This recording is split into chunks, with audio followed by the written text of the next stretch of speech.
Welcome into the Odds and Audibles podcast. I'm Matt Prehm, Erik Skopil, Jared Mack on the show, getting you ready for the men's version now of the Pac-12 Tournament. We previewed the women, and let's see if the men have a little better result. I think that's pretty optimistic, but nonetheless, it's a year in which we're going to still cover the tournament. Oregon goes in a strange year, guys, where it's the month of March. This is historically when this program on the men's side, and frankly the women too, are pretty elite.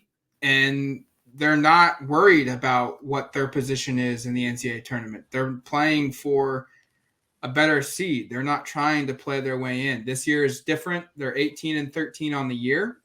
Their net is in the 70s, going to Vegas. And quite frankly, probably the only realistic scenario for them to get into the NCAA tournament is to do something that has happened just two other times.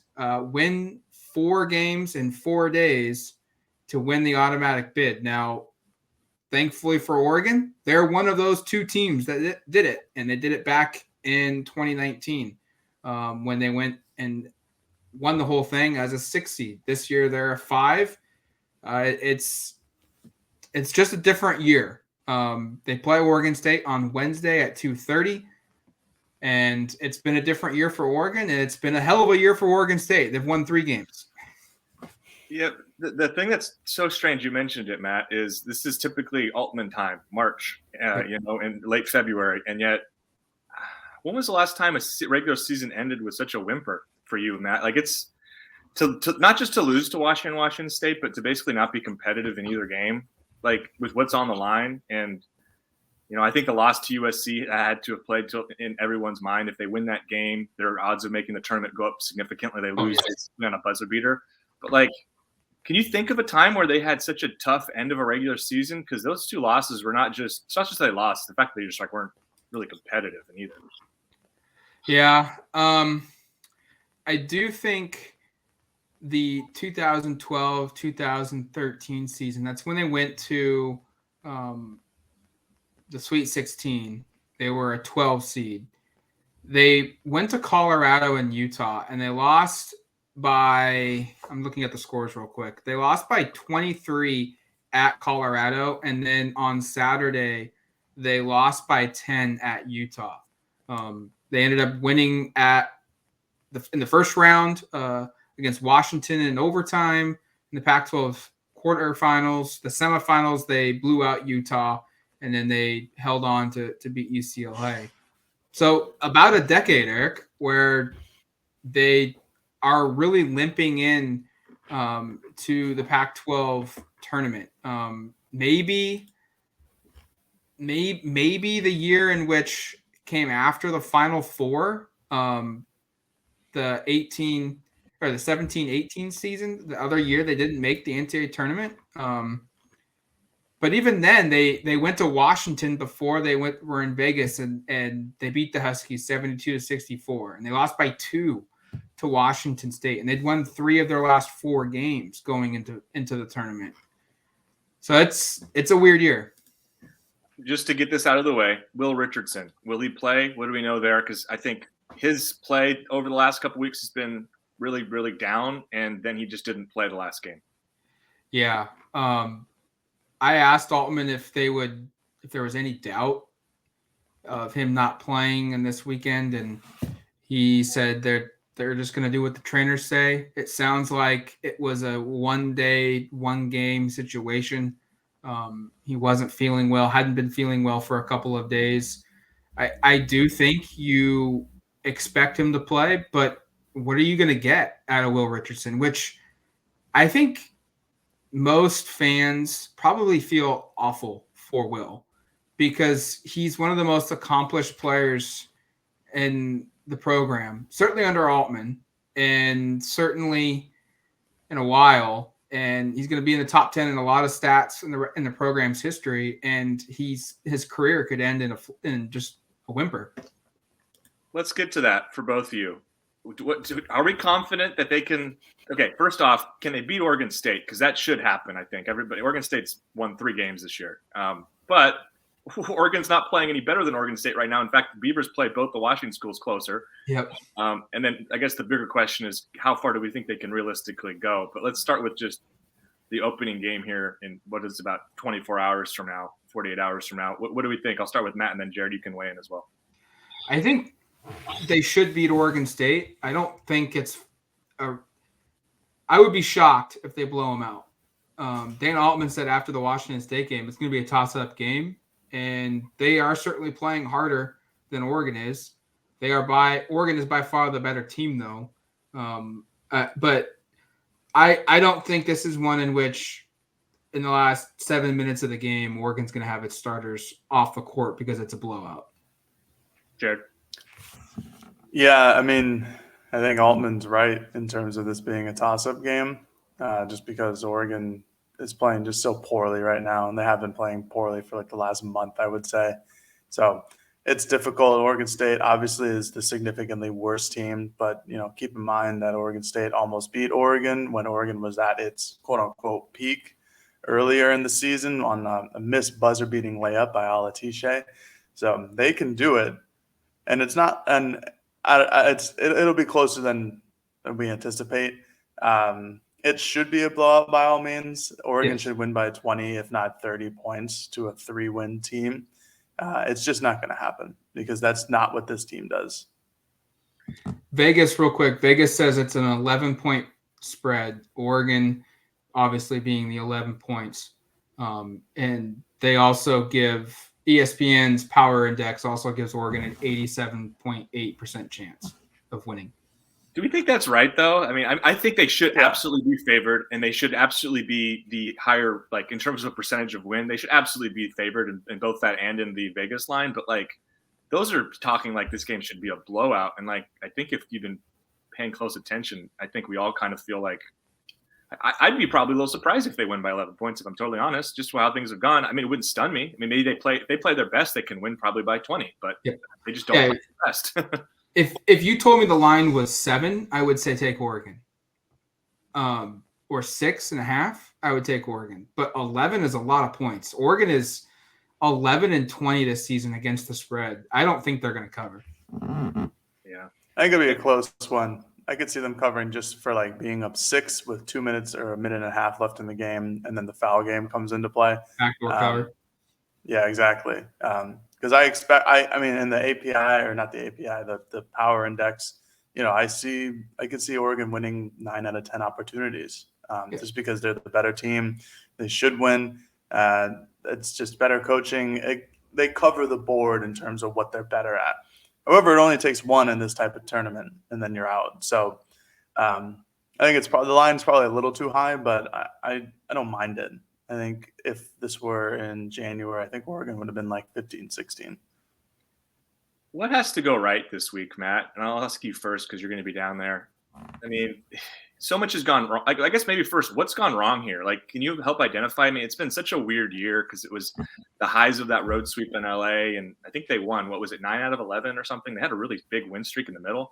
It's just now it's kind of the wheels will fall off. And what's your explanation for it? Because it's kind of hard to put a finger on, I think. Yeah, they won 11 of 13 games before closing out the final. What is that? 6, going 1-5. That's amazing of the flip. They weren't really playing consistent basketball at the start of the season. You could probably chalk that up to, I think Eric Williams was dealing with some injuries. And N'Faly Dante was on a minutes restriction, and it kind of still feels like he is for whatever reason.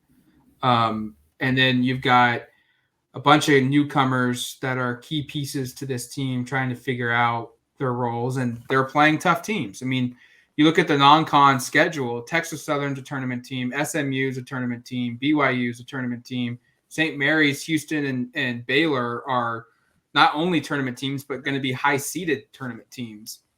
So, they won 1 game or 2 games against those teams I rattled off. And so I think a tough non-conference schedule with injuries and newcomers probably factored into the struggles out of the gate. But what happened middle of the year was kind of what we expected out of this team. They were supposed to be a second weekend tournament team. And I think what's hurt them is they don't have a player besides Will Richardson who I think is elite in one specific area. And I don't even know if we can count on him this season as being an elite player. And what I would say would be the category is playmaking for himself or for others. I mean, he leads the team in points and he leads the team in assists.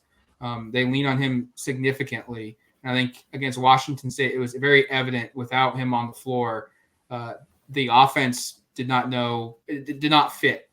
But then on top of that, they need another guard. They're one guard short. And because Eric Williams hasn't been healthy, because he hasn't been consistent enough to start at the wing position, their best lineup is Will Richardson, Jacob Young, Devion Harmon with Quincy Guerrier and Fale Dante. And so you're playing all three of your guards. And I think basically by the 10-minute mark of the second half, they're punch drunk. They're so tired.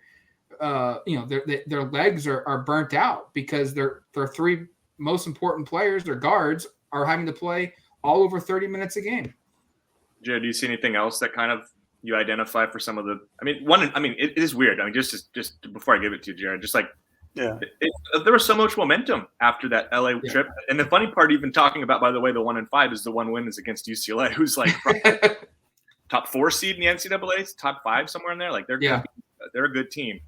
I don't know, Jared, are there other things? I think Matt's right in terms of the guard play. I think the team does kind of live and die by Will Richardson, and he's been pretty brutal since. I think we have to note, like, getting hit in the face. He's just been bad. Yeah, against Arizona, it's just terrible. The stats are just – he went from leading the conference in three-point percentage to shooting like 20% from three, or maybe even worse than that the last, like, 6 games. Other than that, though, like – it's had too much continuity on defense. It seems like they have defensive lapses for – multiple minutes per game. But when they're at their peak, they're really good. They can make you get into somebody's offense and really waste some clock and take some late shot clock desperation heaves. But it's not there all the time like it has been in other Altman teams. They have constantly been going through a rotational battle and playing some people this many minutes, some people that many minutes. They've yet to figure out who their best 10 players are, which is something that by this point you absolutely should. Even your best 8, 10 players is probably a lot for the tournament. So if anything, for this Oregon State game, I wouldn't expect to see some people that you normally do in a regular season game. But during the end, the stretch, I just felt like they were still going through those 10 guys and trying to see what fits, and that's never a good sign. They just don't have anybody who can shoot or score. It's kind of as simple as that. Like anybody you can really rely on. Richardson was that guy. And then when teams just said, okay, we're going to stop you from scoring and let someone else beat us, Oregon doesn't really have anybody else who can beat them. And Devion Harmon is good for 17 a night. I don't think you're going to get too many 20-point scoring games from him. He's just not efficient enough to score that way. He doesn't drive to the basket hard enough and get fouled and get free throws like other players do. And the issue with Richardson recently, after the slap in the face, but I thought it was a little bit before that anyways, is that he just he's not the player to carry a team just yet. Maybe he does in this Pac-12 tournament, but he is more of a defer. He worked really well with Peyton Pritchard because Peyton Pritchard was the guy. Peyton Pritchard was the guy who was going to take the final shot, who was going to orchestrate the offense, who was going to be, okay, there's 3 seconds left and someone's going to have to take a terrible shot. Fine, I guess it's me. I don't see that from Richardson. I don't think we have in his Oregon tenure, except for maybe a handful of times. And this is the season they needed it from him the most, and they didn't get it. And that could be due to injuries. I don't know what's going on behind the scenes. There could be a real reason as to why he's not doing that. But going into this conference tournament, if there's a time for him to turn it up and try to carry the team like he needs to and like he's needed to be doing the last couple of weeks, it would be now. I would push back a little bit on that. I do think he can be the guy. I just think he's hit something, whether it's mental or that hit in the face at Arizona, because go back to when Oregon started their winning streak in late December and went all the way into the middle of February. He was averaging close to 18 a game, 17 a game, while also handing out 4.5, 5 assists a game. And he wasn't a volume shooter either. Like his assists were high, his turnovers weren't insanely low, but they were better than average. And his shooting percentage for the most part was really efficient. And so I look at that as a guy that was doing what he was supposed to do, but then he just fell off a cliff. That's I think what's made the most puzzling thing, where he went from 50% field goal percentage, almost 40% 3-point percentage shooter, to not making a field goal in his final 2 games of the season, which that's strange. It's very weird. It's just another inconsistency in this team, though. Because Richardson can go from dropping 28 to then the next game dropping 10. And so if you're Oregon and you're or 0 or 7 or whatever the case may be. So it's like if you're Oregon and you can't expect him to get you 16 a night, who else are you going to rely on? And that's my issue here, is that he was never consistent enough, except for like an 8-game stretch during his final year at the program where he put it all together. And then whatever happened against Arizona or the mental block or whatever the case may be, it's now Oregon can't rely on him to get them buckets. And now they're in this free fall because they're not sure where their offense is going to come from. Before we go to break, I just want to – is it a consensus we all expect they'll beat Oregon State? Yeah. Yeah. Oh, yeah. All right. I think we're going to take a quick break here on the Odds and Audibles podcast. We're going to come back and we'll talk what happens after the opening round of the Pac-12 tournament for Oregon, and then big picture. All right. Welcome back to the Odds and Audibles podcast. I am leading us back from a break. I think this is the first time ever. That went okay. But I wanted to pick up where I mentioned there as we left off. If Oregon were to beat Oregon State tomorrow, being Wednesday, I think we all just established we expect that. And I think you should expect that. Again, Oregon State's won 3 games all season. They would face Colorado on Thursday at 2:30 p.m. Oregon, by the way, this is what makes this year also weird. They never won in Boulder, and then they won. Not only did they win in Boulder, Matt, but they won by like 15, and it wasn't even that competitive down the stretch. Do we still see this as a favorable matchup? Do you have some optimism they can do it again against the Buffs? And we should note, Colorado's been probably the hottest team in the Pac-12 aside from Arizona and probably just Arizona down the stretch here. But what's your confidence level in that matchup? Do you is it a positive matchup, or what do you make of kind of this matchup if it does happen? Well, Colorado has won 7 of their last 8 games. Since that win by Oregon in Boulder, they've beaten Oregon State, Utah, Oregon State, Cal, Stanford. They lost. They were blown out at home to Arizona State, but then they followed it up with a blowout win over Arizona, and then they beat a Utah team. So I think you peel back the onion a little bit. Oregon State's terrible. I mean, they're absolutely horrible. One of the worst Power 5 teams ever. And that's 2 of their wins. And then Cal is really bad this season, who actually beat Oregon on their home floor, which just speaks more to the consistency of this Oregon team. So that's another one of those wins. And then they beat Utah twice, and Utah is another bottom feeder. So they claimed 6 of those wins came against the 3 worst teams in the conference. So while you look at it and say that they are hot, they have a dominating win over Arizona, which is very impressive. They also really didn't play anybody else of importance during that stretch. And so I do think it is beatable. They are a team that's beatable. It is a favorable matchup for Oregon. And it is a game in which Oregon choked away in the second half the game against Colorado the first time when they lost. They were up, I think, by 7 at halftime. They had the lead balloon up to I think it was like 10 or 11 points against Colorado in the second half. And then midway through, the Buffs made a run. Oregon didn't respond. And then it was too late. They ran out of time, and Oregon loses, 82 to 78. And so I do think Oregon looks at this as a winnable game, but it's nowhere near one where it's like, hey, they should be the overwhelming favorites. Joe, do you think that Oregon, let's say we're just going to assume they beat Oregon State. Like, what's your confidence level in beating the Buffs? Are we going out of 10? Well, you pick whatever. I didn't specify. Whatever you want to use. Beating the Buffs, I'd say 5 out of 10. I have no idea. Because Oregon, expelled all those demons and beating them in Colorado for the first time under Dana Altman in this up and down season. That was clearly an up. But they also, like Matt was just saying, allowed 82 points on their home floor to a Colorado team who is not that good. Not that good enough to score 82 points against Oregon. I don't know. You could ask me the confidence on Oregon winning the NCAA tournament, the whole shebang, and I would probably say a 5 because I'm not sure where this team is right now. And we'll see against Oregon State where they are mentally, physically, and I guess emotionally as well. But if they beat Oregon State, I could see them beating Colorado. It's just I also can see them losing by 15 to Colorado. So I don't know what they're going to get. I do believe that Colorado, if Oregon and them were to play, it's a very winnable game for Oregon.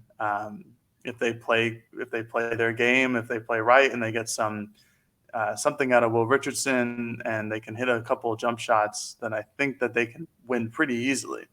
I think that's honestly, it's the equation for Oregon to try to get past Colorado and maybe into the semifinals, is hitting some jump shots, getting Will Richardson going, and playing their game. But those are 3 things that don't often happen together. Go ahead, Matt. I think so much of what happens Wednesday against Oregon State will give us an indicator of what could happen Thursday against Colorado, if it even does happen. I think it will. I think we all agree. But if Oregon comes out and they play sharp and they look good against Oregon State, and it doesn't even have to be a 20-point win, but because maybe Jared Lucas for the Beavers is just, scorching hot and making ridiculous shots to keep them within arm's length the entire way. But Oregon walks out of that with like a, 72 to 64 victory. But Oregon was in command the entire way and they played good. That would give me confidence that the next night they would play good again. But if it's a game against Oregon State where it's like, man, they got to grind it out in the last 2 minutes and it's ugly. It's 59 to 62 and Oregon shoots 30% from the field and they didn't do anything good. I'm going to have zero confidence that they go into Colorado and win. But if they play good Wednesday and things are going well and they've got things to build off of, then I look at it and say it's probably a game that they should win. It's the hardest team I can think of in a long time to predict games from because we're all kind of like, if Oregon plays their best, I really think they can win both these 2 games. And then what would follow is a matchup with number 1 seed Arizona, presumably, assuming that they win their quarterfinal game in the semis. And if Oregon plays at its very best, we saw them down in Tucson really compete there. Right. But it's also like they could also play crappy and lose to Oregon State or play crappy against Oregon State, like Matt said, barely win and then get blown off the court against Colorado. So, I mean, it's difficult because the entire season comes down to this. And I think we've been talking, like speaking in these terms for 2 or 3 months, basically, almost like the whole season, like they got to win these games. They got to win these games. And they haven't taken care of business. And now it really comes down to this because there is no – I mean, Matt's right. Oregon doesn't make the NCAA tournament unless they win the conference tournament. Like, it's that simple. There's no other path to it. I don't see, at least.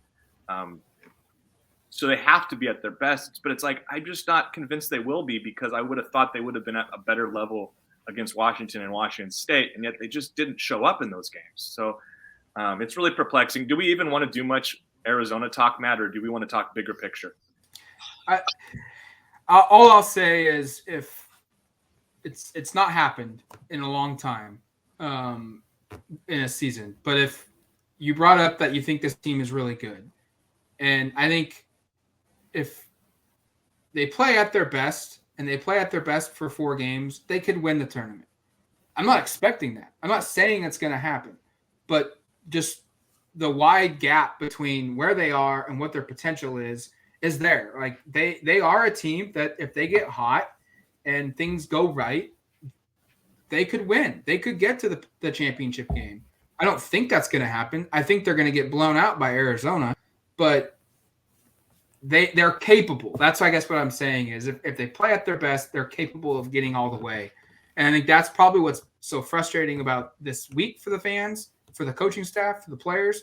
And what's been so frustrating about this entire season is we've seen it in short spurts that they are capable of being that preseason top 15 team that they were voted as. All right, Jared, semifinal against Arizona, your 1 to 10 confidence level. Is there a number you're even giving, or is it just 0?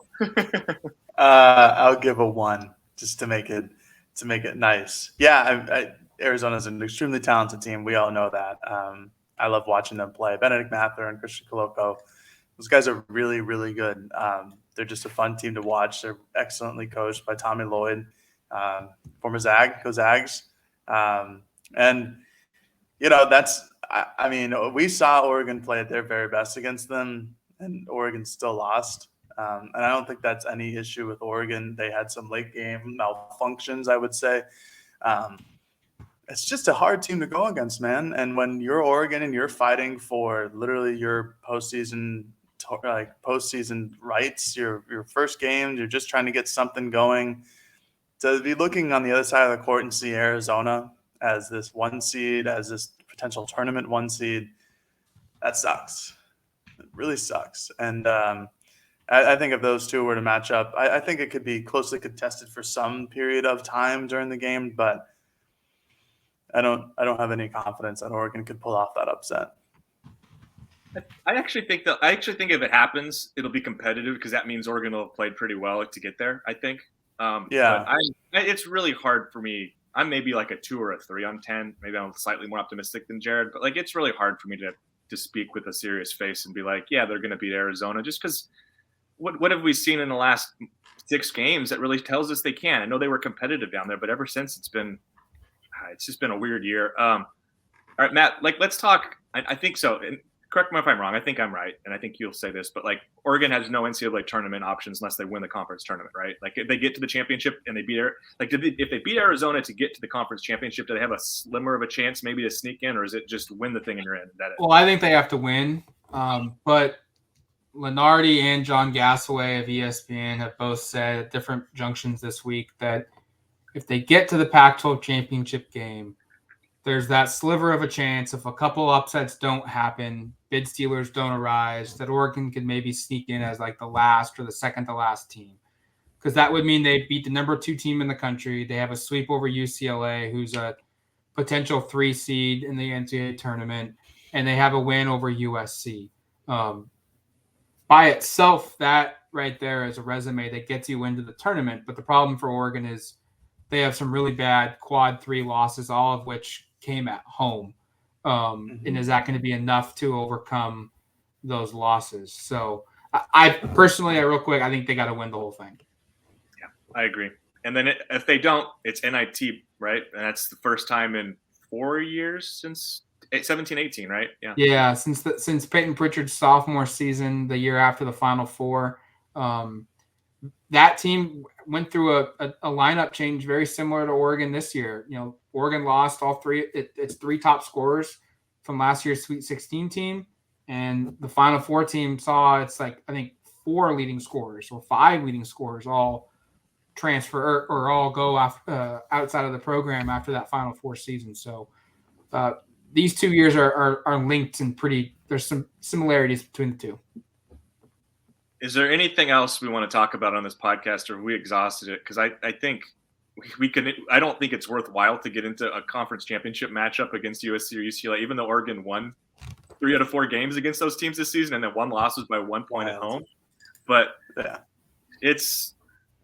I guess in conclusion, like I think this season is going to be looked at years down the line when you look at Altman's tenure here, maybe the biggest disappointment that he's had, at least to this point in his career. We don't know what the future holds, but weird year. And I'm hopeful the Pac-12 tournament, even if it isn't an NCAA berth, and maybe I hope there's just some momentum going into whatever postseason they end up playing. And I guess that's what I hope for this week. Well, to sum up this season, the all-conference awards came out while we were recording this podcast. Oregon has one player to make the 10-man first team, the 5-man second team, or honorable mention. They had one player make that list. And it's not that they had it was Will Richardson who made second team. So it's not that they had one guy make all-conference first team, or they had, one guy make all-conference first team and 2 honorable mention, because that's happened before in great years. It's that the league didn't look at Oregon and say that they had some of the best players in the conference. And I think that right there is some of the struggles. Frank Kepnog was honorable mention all defense, and that's it. No freshmen.